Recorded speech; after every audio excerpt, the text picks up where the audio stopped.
In 1928, Thomas Midgley Jr. stepped onto a stage at the American Chemical Society. From my dark archival desk, I traced this moment of pure historical paradox. Midgley inhaled deeply from a glass jar of clear gas. He exhales smoothly onto a burning candle. The flame dies instantly. What nobody knew at the time was that absolute disaster was born. This single chemical breath would tear a hole in our sky. This simple miracle destroyed the ancient natural ice industry completely. It hooked humanity onto an artificial cold grid forever. The modern household refrigerator was born. This is not a story about kitchen appliances. It is a cynical chronicle of power, corporate control, and the monetization of the human diet. For thousands of years, summer was a season of absolute terror. Human life ground to a halt under the brutal weight of heat. Without preservation, every meal became a deadly gamble. Meat decomposed within hours of slaughter. Green blowflies laid millions of microscopic eggs in open butcher stalls. Maggots writhed beneath the surface of expensive beef cuts. The wealthy consumed this putrid flesh by masking the stench with heavy spices. The poor simply choked down rotten tissue. Human stomachs twisted in agonizing pain daily. Chronic diarrhea was a universal reality of summer life. The human body existed in a constant state of low-grade septic battle. Fields produced abundance, but the cities inherited only decay. Wealth could not buy a single hour of fresh air. The sun was an executioner of food supplies. Milk was a particularly deadly vector for city children. Cows were milked in filthy urban environments. The warm liquid sat in wooden barrels for days. Bacteria multiplied at astronomical rates before reaching consumer doorsteps. Infants drank this sour, bubbling brew and died by the thousands. Medical records from 19th century London paint a horrific picture. Entire city wards lost half their infant population before August ended. Parents watched helplessly as their babies wasted away from cholera and phantom. The culprit was always the invisible, aggressive growth of unseen microorganisms. There was no way to pause the clock of decay. Nature demanded immediate consumption or total destruction. Human societies adapted by pickling, salting, and smoking every scrap of food. These methods ruined the nutritional value of the diet. Scurvy and malnutrition haunted the winter months. Ancient civilizations tried desperate, bizarre methods to escape this seasonal curse. Roman emperors forced thousands of slaves to run into the mountains. These slaves carried heavy blocks of packed snow wrapped in straw. They sprinted down rocky paths under a blistering sun. Most of the cargo melted into muddy water before arrival. The remaining ice was a luxury reserved exclusively for royal wine cups. A single cup of chilled beverage cost more than a laborer earned in a year. The Egyptian elite used porous clay pots filled with water. They left them on flat rooftops during rare cool desert nights. Microscopic evaporation cooled the liquid by a few meager degrees. This process required massive networks of servants for minimal results. The ordinary peasant had no access to these royal physics tricks. They survived on stale bread and dried, salty fish. By the 19th century, the explosion of urban populations broke the old food supply entirely. Railroads brought tons of meat into crowded industrial centers. The transit times ensured the cargo arrived in an advanced state of putrefaction. To maintain profits, shopkeepers resorted to horrific chemical warfare against human senses. They regularly washed gray, slimy beef in toxic mixtures of borax and salicylic acid. They added bright red dyes to mimic fresh blood. Rotten poultry was scrubbed with chloride of lime to strip away the stench of death. And no, I'm not making that up. This toxic chemical wash was a standard commercial practice. The average consumer ate slow poison with every single dinner. Formaldehyde became a secret ingredient in urban milk bottles. It stopped the souring process artificially but destroyed human kidney tissue over time. The grocery store was a house of hidden horrors. People accepted this systematic poisoning because the alternative was literal starvation. The human tongue became desensitized to the metallic tang of chemical preservatives. Medical journals of the era documented an epidemic of chronic stomach ulcers. Doctors blamed the stressful pace of modern industrial life. The true culprit was the invisible cocktail of embalming fluids in the food supply. Society was trapped in a vicious biological cycle. Industrial cities could not grow without distant farms. Distant farms could not feed cities without food rotting in transit. The entire capitalist experiment faced a hard biological ceiling. Humanity desperately needed a way to freeze time itself. They needed a machine that could conquer the natural calendar. Medieval Europe faced a perpetual winter slaughter crisis. Peasants could not afford to feed cattle during the freezing months. They slaughtered the entire herd every autumn. This created a massive surplus of meat that had to be preserved immediately. They packed the flesh into heavy wooden barrels filled with coarse rock salt. The salt drew out all moisture, turning the meat into a gray, leathery substance. Eating this required hours of boiling to remove the burning salinity. The texture resembled old boot leather. Scurvy was rampant because fresh winter vegetables were non-existent. People suffered from bleeding gums and profound lethargy for 6 months of the year. The desperate search for black pepper and cloves drove global exploration. The spice trade was born entirely out of a desperate need to cover the taste of rotting winter food. In East Asia, communities developed completely different strategies to manage food decay. They relied heavily on complex bacterial fermentation rather than cold temperatures. They combined soybeans, fish, and vegetables with precise amounts of salt in buried clay vessels. Useful microbes multiplied and crowded out lethal putrefactive bacteria. This process created complex, pungent flavors that defined entire culinary traditions. Kimchi, miso, and fish sauce were all born from this survival strategy. These ancient cultures turned decay into a culinary art form. Yet this process still required constant monitoring and specific seasonal conditions. A sudden heat wave could still ruin an entire year of fermenting harvest. Survival remained a delicate dance with microscopic entities. Humanity was completely subordinate to the biological clock. The solution emerged from the frozen lakes of New England. An ambitious entrepreneur named Frederick Tudor looked at winter ice and saw liquid gold. In 1805, he began harvesting frozen blocks from ponds near Boston. Neighbors mocked him as a literal madman. They believed ice would melt long before reaching warm tropical ports. Tudor persisted through multiple bankruptcies and debtor prison sentences. He mastered the art of insulation using cheap sawdust and double-walled brick warehouses. He shipped northern ice to the sweltering streets of Havana, Calcutta, and New Orleans. The luxury became a necessity almost overnight. The natural ice industry transformed into a global economic titan. Thousands of rugged laborers cut ice during brutal winter blizzards. They used heavy iron horse-drawn plows to score the frozen river surfaces. By the mid-19th century, New York alone consumed millions of tons of natural ice annually. Huge wooden ice houses lined the Hudson River like monolithic fortresses. Fleet ships delivered frozen blocks to every major global continent. The ice trade reshaped human migration and urban architecture. Homes were built with dedicated space for heavy wooden ice boxes. Independent icemen climbed tenement stairs daily with dripping cargo held by sharp iron tongs. But this massive empire rested on a dangerously fragile foundation. It depended entirely on the purity of nature. As industrialization accelerated, factories poured toxic chemical waste directly into the rivers. Sewage systems emptied millions of gallons of human waste into the very waters where ice was harvested. The scale of the natural ice harvest in America required a brutal form of physical labor. Tens of thousands of desperate men gathered at frozen lakes every January. These workers were often underpaid seasonal farmhands or desperate urban immigrants. They worked in temperatures far below zero for 12 hours a day. Their hands froze to the iron handles of massive ice saws. A single slip on the slick surface meant falling into the black, freezing water beneath the ice crust. Heavy woolen clothing quickly filled with water, pulling the worker under the current. Many drowned silently beneath the frozen surface while their companions continued sawing.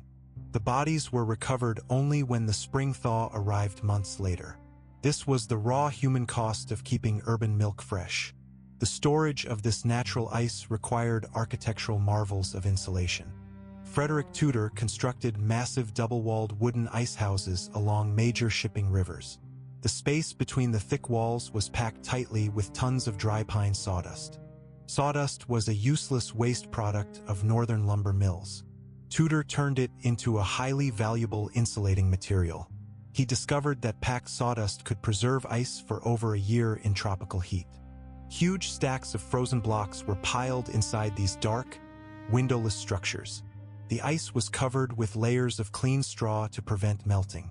This primitive insulation technique was incredibly effective.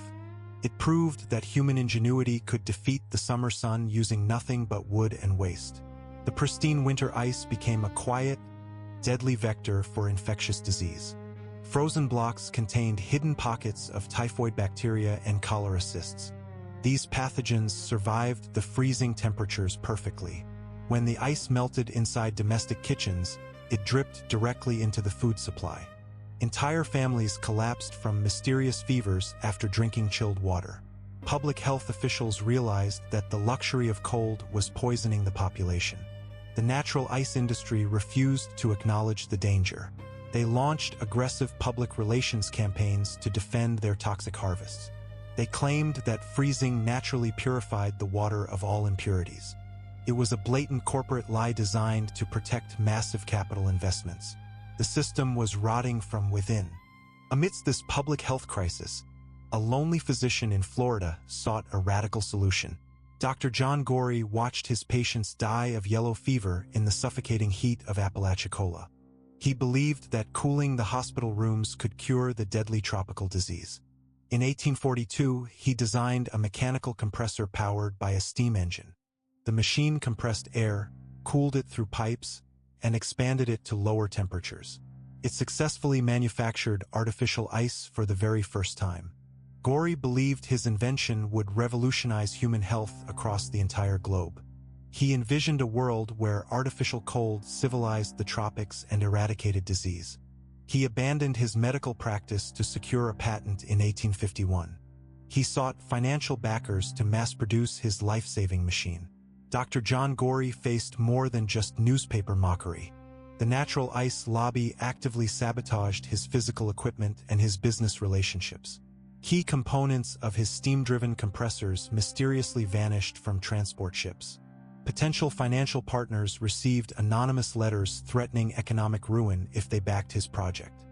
Gorrie spent his final years writing desperate pamphlets to defend his medical and scientific honor.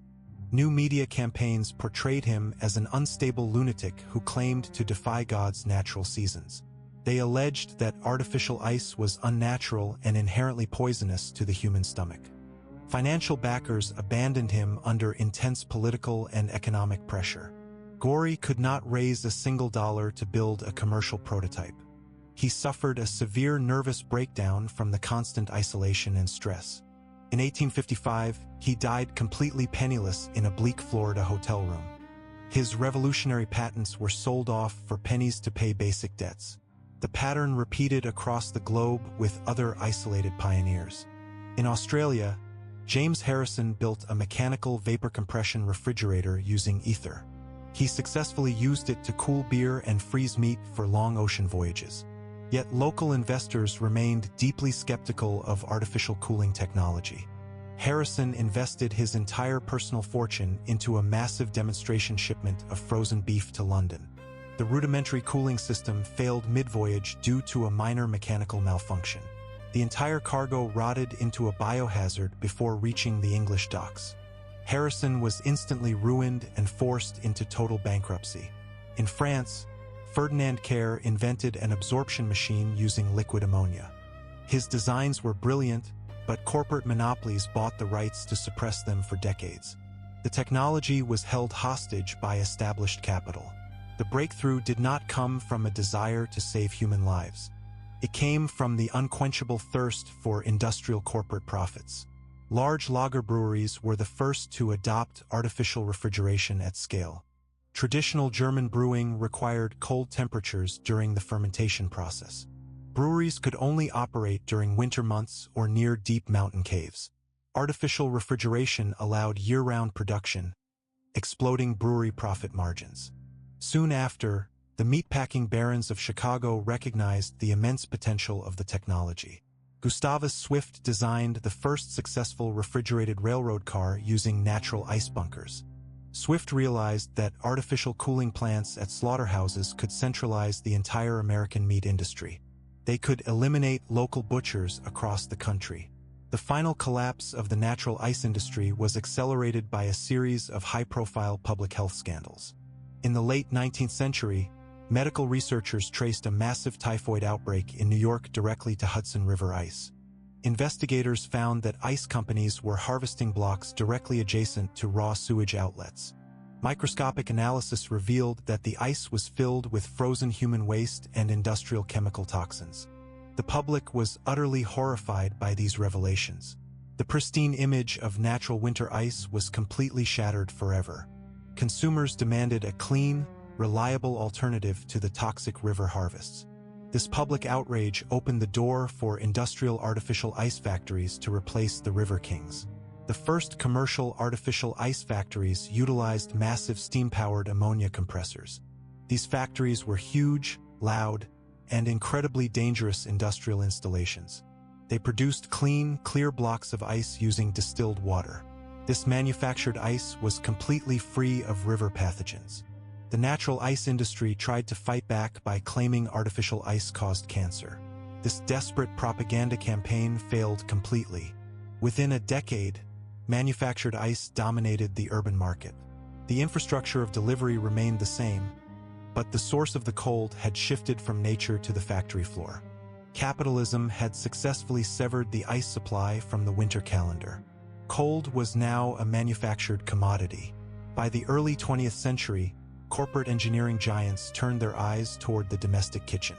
The goal was to replace the traditional icebox with a permanent electrical appliance. Companies like Frigidaire, Kelvinator, and General Electric poured millions into developing home units. However, these early domestic refrigerators were literal ticking time bombs in the heart of the home. They relied on highly toxic, volatile chemical gases as refrigerants. The most common choices were sulfur dioxide, methyl chloride, and anhydrous ammonia. These chemicals were highly corrosive to copper pipes and rubber seals. Mechanical vibrations caused constant, microscopic leaks within the system. A minor leak of these early refrigerants meant instant agony or death for an entire household. Sulfur dioxide gas caused severe chemical burns to the eyes and lungs upon inhalation. Methyl chloride was completely odorless but highly toxic to the human central nervous system. It caused hallucinations, comas, and irreversible brain damage before the victim realized the danger. In the late 1920s, a series of catastrophic refrigerator leaks occurred in apartment buildings across Chicago.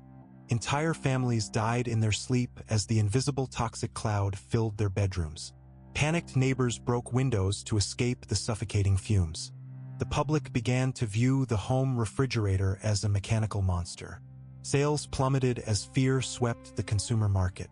The entire multi-billion-dollar future of the appliance industry faced immediate annihilation. In response, a massive corporate alliance formed to engineer a desperate solution. General Motors, DuPont, and Frigidaire pooled their research departments together.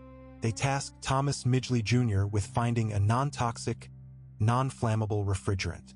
Within a matter of months, Midgley synthesized dichlorodifluoromethane. The corporate world branded this new chemical compound under the catchy name of Freon. It was hailed as the ultimate triumph of modern industrial science. Freon did not burn, did not explode, and did not kill laboratory animals upon contact. It seemed like the perfect substance. This brought humanity right back to that fateful stage demonstration in 1928 where our story began. The corporate masters were ready to unveil their ultimate trap. From behind my massive oak desk, I look at the old corporate records of this era. Pay attention to this next detail because it explains everything. The invention of Freon was never about human safety. It was a calculated corporate strategy to monopolize the global food supply chain. The appliance giants used the fear of toxic leaks to wipe out independent competitors. They transformed the refrigerator from a dangerous luxury into a mandatory social requirement. If you are starting to see through the frozen illusion of corporate progress, take a moment to subscribe to this channel. Hit the notification bell right now. By doing so, you join our quiet circle of observers. You gain access to the raw, unvarnished truth behind the everyday objects that control your daily life. Let us return to the dark history of the cold monopoly. With Freon secured, corporate marketing departments launched a massive psychological war against the global population. They systematically weaponized shame and maternal guilt to drive sales. Advertisements in popular magazines depicted women who used traditional iceboxes as terrible, neglectful mothers. They claimed that natural icemen brought filth, mud, and moral corruption into the clean suburban home. The traditional icebox was painted as a backward, unhygienic relic of the past. The electric refrigerator was marketed as the ultimate symbol of scientific modernity and social status.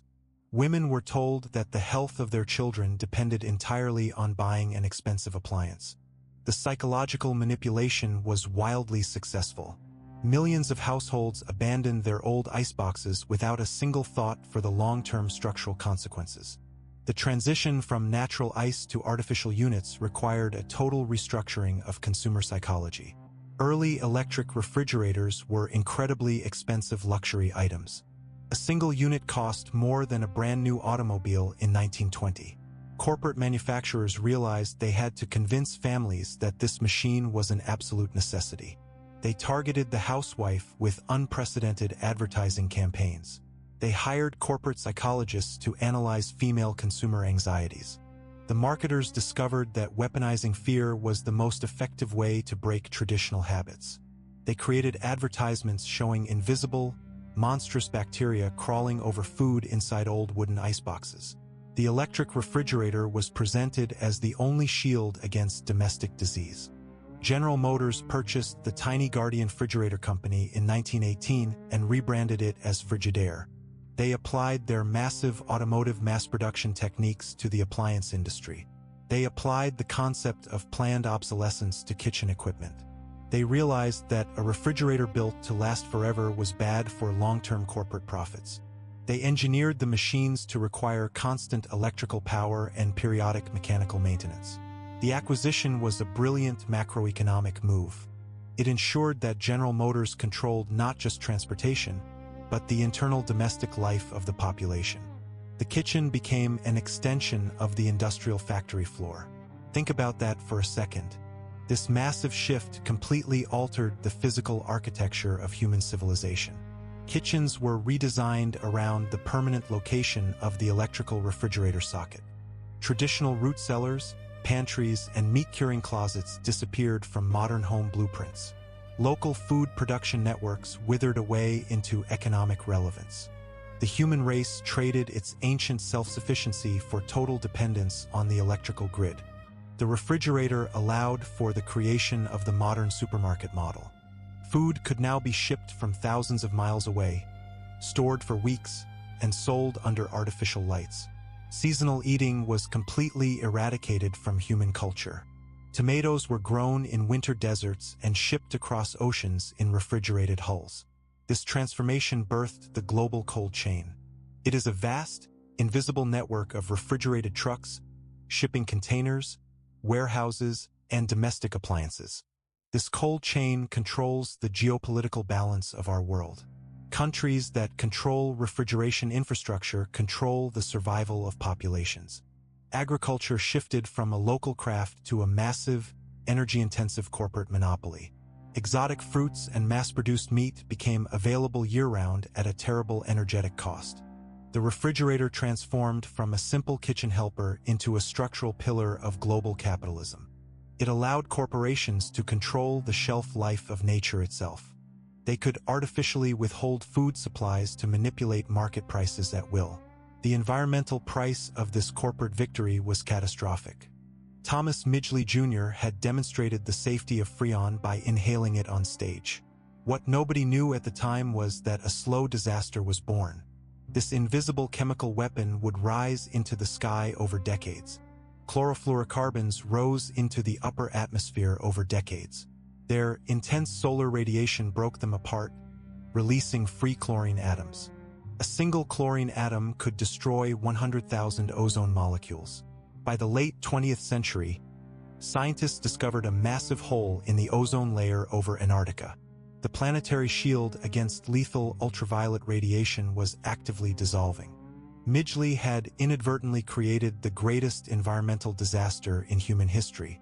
The discovery of the ozone hole forced global governments to sign the Montreal Protocol in 1987. Freon was officially banned from production across the civilized world. The chemical giants like DuPont did not suffer from this regulation. They anticipated the ban and patented new replacement chemicals known as hydrofluorocarbons. These new gases did not destroy ozone, but they possessed a different, terrifying characteristic. Hydrofluorocarbons are hyperpotent greenhouse gases. They trap thousands of times more heat in the atmosphere than carbon dioxide. The machine built to cool our kitchens was actively cooking the entire planet. The corporate cycle of profit and destruction remained completely unbroken. Every solution generated a new, highly lucrative environmental crisis. As we live in 2026, the modern consumer occupies a position of complete vulnerability. The average urban household contains less than 3 days of fresh food outside the refrigerator. We no longer know how to salt meat, ferment vegetables, or store grain. Our connection to natural cycles is gone. The refrigerator maintains an illusion of absolute abundance and security. In reality, it is a fragile umbilical cord tying us to giant energy corporations. A major power grid failure would transform our modern cities into desperate zones of starvation within 72 hours. The machine that was supposed to liberate us from nature has made us prisoners of technology. Consider the architectural shifts in major cities due to this technology. Before artificial cooling, skyscrapers were limited by heat. High floors were completely uninhabitable during summer months. The invention of large-scale mechanical refrigeration systems enabled the creation of modern air conditioning. This allowed architects to build massive glass towers that relied entirely on internal temperature management systems. Cities like Houston, Dubai, and Singapore could not exist in their current industrial form without this technology. The refrigerator technology reshaped the skyline of human civilization. It turned inhospitable deserts and sweltering swamps into centers of global finance. This massive geographic shift was driven entirely by the mastery of artificial cold. The mechanical hum of the refrigerator has become the permanent background noise of human existence. It is a sound so ubiquitous that the human brain completely filters it out. It is the sound of our total surrender to the industrial grid. We have exchanged our ancient, resilient adaptation to the seasons for a fragile mechanical stability. Cold is now a corporate service we must purchase every single month. The journey of the tropical banana is a perfect example of this mechanical manipulation. Originally, the fruit rotted far too quickly to survive maritime voyages. The United Fruit Company changed this reality by constructing a fleet of refrigerated steamships. These vessels kept the bananas in a state of suspended animation during transit. Upon arrival, the fruit was moved to specialized ripening rooms using chemical gas.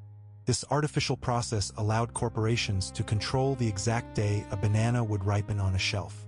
The delicate fruit became a permanent industrial asset. It transformed a seasonal luxury into a mass commodity. This massive corporate empire was built entirely on the rigid discipline of artificial cold. The control of cold also reshaped the pharmaceutical industry. Many life-saving vaccines require an unbroken cold chain from the factory to the patient. A single temperature deviation can render the medicine completely useless. This technology dictates human survival. The modern consumer occupies a position of complete vulnerability. The refrigerator maintains a false illusion of absolute abundance. In reality, it is a fragile umbilical cord tying us to giant energy corporations. We are no longer independent children of the earth. We are merely dependent customers of a corporate cold monopoly. The machine stands silent in the kitchen, a quiet, terrifying monument to absolute corporate victory over nature. I slowly close my massive folio as the phantom of Thomas Midgley fades into the archive. Systems change, but human vulnerability remains identical. Subscribe if this frozen conspiracy surprised you. Click the video on your screen to dive deeper into hidden history. Click it now.